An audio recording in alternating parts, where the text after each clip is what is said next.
नमस्कार दोस्तों, मैं हूं सुभाष परियार और आप सभी का स्वागत करता हूं अपने YouTube channel Subhash science guide में, जहां पर आपको मिलते हैं साइंस से रिलेटेड वीडियो। आज की वीडियो में हम बात करने वाले हैं पदार्थों की अवस्थाओं के बारे में। वैसे तो पदार्थों की अवस्थाएं अभी तक हम लोगों ने केवल 3 ही पढ़ी थी। पदार्थ की अवस्था। वैसे तो अभी तक हम लोगों ने केवल पदार्थ की केवल 3 अवस्था के बारे में ही जाना था, लेकिन आज मैं बताऊंगा आपको पदार्थ की 5 अवस्थाएं होती हैं। पदार्थ की कितनी अवस्थाएं होती हैं? 5 अवस्थाएं। कौन कौन सी अवस्थाएं होती हैं? पदार्थ की 5 अवस्थाएं होती हैं। पहली तो सभी को पता है, जिसे हम बोलते हैं ठोस। दूसरी सभी को पता है, जिसे बोलते हैं हम लोग द्रव। तीसरी गैस। इन 3 अवस्थाओं के बारे में तो हम सभी को पता है ही, लेकिन इसके अलावा 2 अवस्थाएं और हैं जिनके बारे में हमें जानना है। चौथी अवस्था हो गई हमारी प्लाज्मा अवस्था।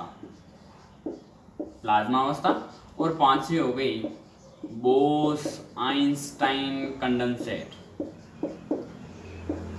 बोस-आइंस्टाइन कंडेंसेट।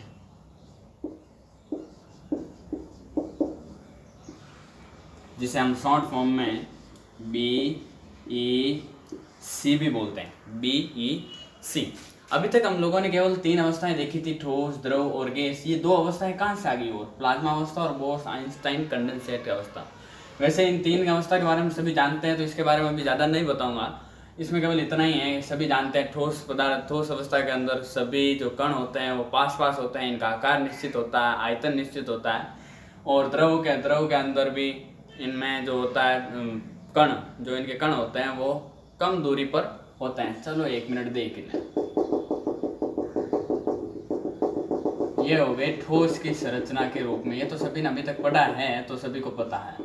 और दूसरी द्रव के अंदर इनके हल्की हल्की दूरी, कम दूरी पे होते हैं, ठीक है। और ये हो गई गैस, और इनमें तो बिल्कुल बहुत ज़्यादा दूरी हो जाती है, ठीक है। तो अभी प्लाज्मा अवस्था है क्या?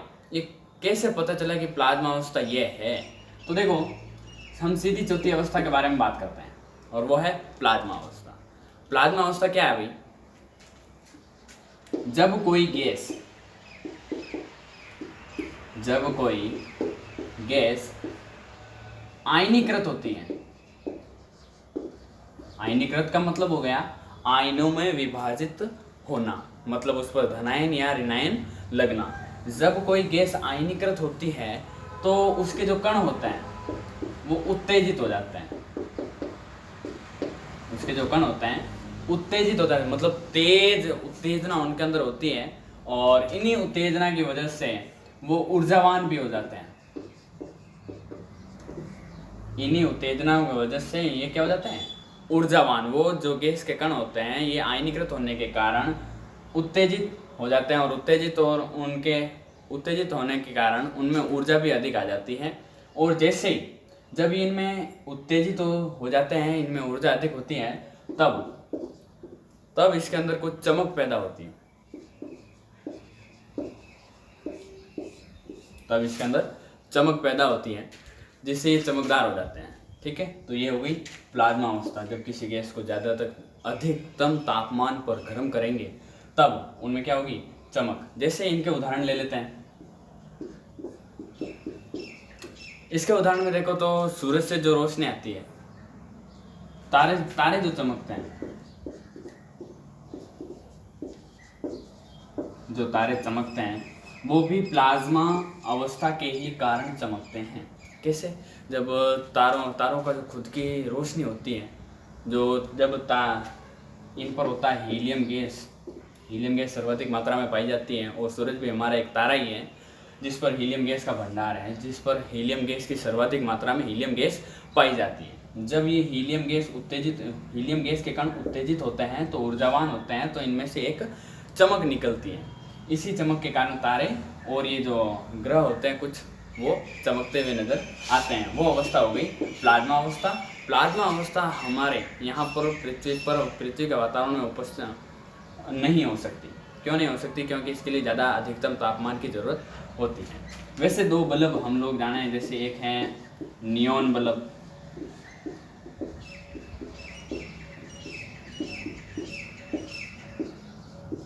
एक है फ्लोरोसेंट बल्ब। ठीक है, ये दो जो बल्ब है, इन दोनों बल्बों के अंदर भी हीलियम गैस भरी होती है। और जब जैसे इनके अंदर विद्युत धारा प्रवाहित होती है, तो जब विद्युत धारा प्रवाहित होती है, जो हीलियम गैस के कण होते हैं, जो नियॉन गैस के कण होते हैं, ये कण उत्तेजित हो जाते हैं और उत्तेजित होने के कारण चमक पैदा करते हैं। ठीक है, जैसे इसको ऐसे समझो, फ्लोरेंस ट्यूब है ये, और इसके अंदर नियॉन गैस के कण हैं। जैसे ही इसके अंदर विद्युत धारा प्रवाहित हुई, तो ये जो नियॉन के कण हैं ये चमक पैदा करेंगे। जब ये चमक पैदा करेंगे तो ऊर्जा होगी, प्रकाश आएगी, प्रकाश फैलेगा। बल्ब को हम लोग काम कहाँ लेते हैं? रोशनी के लिए काम में लेते हैं। तो ये क्या हो गया भाई, नियॉन ट्यूब के अंदर जब विद्युत धारा प्रवाहित हुई तो चमक पैदा हुई, और चमक की वजह से रोशनी पैदा हुई। तो ये कौन सी अवस्था थी? प्लाज्मा अवस्था। तो प्लाज्मा अवस्था की सीधी और साफ परिभाषा क्या हो गई? जब किसी भी गैस को आयनीकृत किया जाता है, आयनीकृत का मतलब हो गया कि धनायन या ऋणायन दोनों में से कोई भी आना। जब किसी गैस को आयनीकृत किया जाता है तो उसके कण उत्तेजित हो जाते हैं, अधिक मात्रा में उत्तेजना उनके अंदर होती है। इसी उत्तेजना की वजह से उनमें क्या ऊर्जा की मात्रा भी क्या हो जाती है? ज़्यादा, और वो ऊर्जा इनको चरम सीमा पर पहुंचा देती है, जिससे इनके अंदर से क्या निकलती हैं? चमक निकलती है। यही अवस्था कहलाती है प्लाज्मा अवस्था। अब बात कर लेते हैं पाँच नंबर की अवस्था, बोस-आइंस्टाइन कंडेंसेट। ये क्या है? बोस-आइंस्टाइन कंडेंसेट, वैसे तो नाम से पता चल गया होगा कि बोस एक हमारे भारतीय जो वैज्ञानिक थे, सत्येंद्रनाथ बोस, और आइंस्टाइन, अल्बर्ट आइंस्टाइन, इन दोनों की मिली जुली कहानी, खोज की वजह से इसका नाम रखा गया बोस-आइंस्टाइन कंडेंसेट। इसके लिए देखो क्या है कि सन 1920 के अंदर भारतीय वैज्ञानिक सत्येंद्रनाथ बोस ने एक भविष्यवाणी की थी। क्या पता उनको कुछ सबूत मिले होंगे, इसलिए उस वक्त उन्होंने एक भविष्यवाणी कर दी, पदार्थ की एक और अवस्था होती है। केवल उस वक्त इन्होंने भविष्यवाणी की थी। किसने की थी? सत्येंद्रनाथ बोस ने एक भविष्यवाणी की थी कि एक पदार्थ की एक और अवस्था भी होती है। ठीक है, और उस वक्त इन्होंने इसको नाम नहीं दिया था। जब इन्होंने सत्येंद्रनाथ बोस ने जब भविष्यवाणी की, तो इनके कुछ तथ्य प्रयोगों के आधार पर अल्बर्ट आइंस्टाइन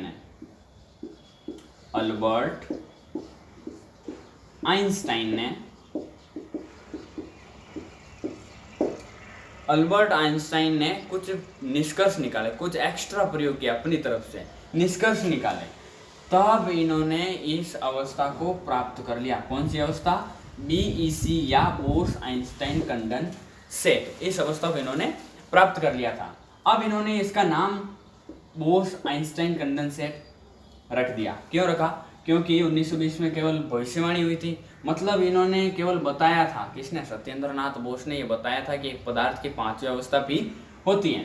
ठीक है, तब अल्बर्ट आइंस्टाइन ने प्रयोग किया, तब इनको मालूम चला कि वाकई में ऐसी कोई अवस्था है, कुछ प्रयोग किया, तो इसलिए इन्होंने इसका नाम रख दिया बोस-आइंस्टाइन कंडेंसेट। अब देखो, खोज मेहनत इन दो की, और फल कोई तीसरा व्यक्ति लेके चला गया। कैसे? तो मतलब जब ये दोनों, इसमें केवल इतना ही बताया, इन्होंने इतना ही बताया, तब तीन वैज्ञानिक और आ गए, कार्ल एरेन, वेमैन, और एक और वैज्ञानिक था इनका साथी। ठीक है, तो ये तीनों वैज्ञानिकों ने, इनके एक और वैज्ञानिक साथी था, इन तीनों वैज्ञानिकों को 2001 के अंदर, अभी की बात है, 2001 के अंदर नोबेल पुरस्कार से सम्मानित किया गया था। क्यों भाई नोबेल पुरस्कार से सम्मानित क्यों किया गया? क्योंकि इन तीनों वैज्ञानिक ने, दो का ही नाम है, तीसरे का भी पता नहीं, इन तीनों वैज्ञानिकों ने मिलके BEC को मान्यता प्राप्त करवा दी थी। ठीक है, तो इसलिए इनको 2001 के अंदर इनको नोबेल पुरस्कार मिला था।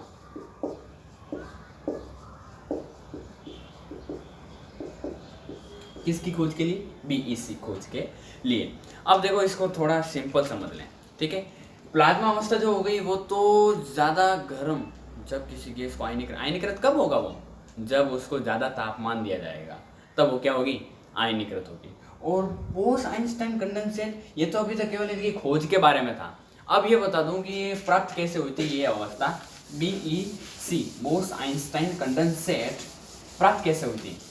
तो देखो BEC जो अवस्था थी इसको प्राप्त इन लोगों ने किसी गैस के, वातावरण की नॉर्मल सी कोई भी गैस, किसी गैस का पूरा जो घनत्व है उस घनत्व का 1,00,000वां भाग,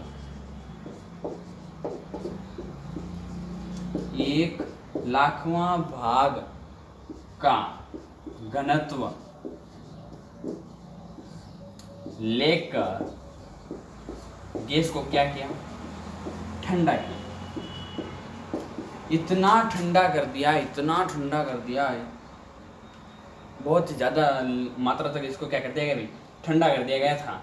ठीक है, तो तब इनको ये अवस्था प्राप्त हुई थी। तो अब इसको अगर इन पांचों अवस्थाओं को अगर सही तरीके से दर्शाया जाए तो सबसे पहले अवस्था कौन सी होती है और सबसे एंड में अवस्था कौन सी होती है, तो उनके बारे में एक छोटा सा चार्ट है। देखो BEC,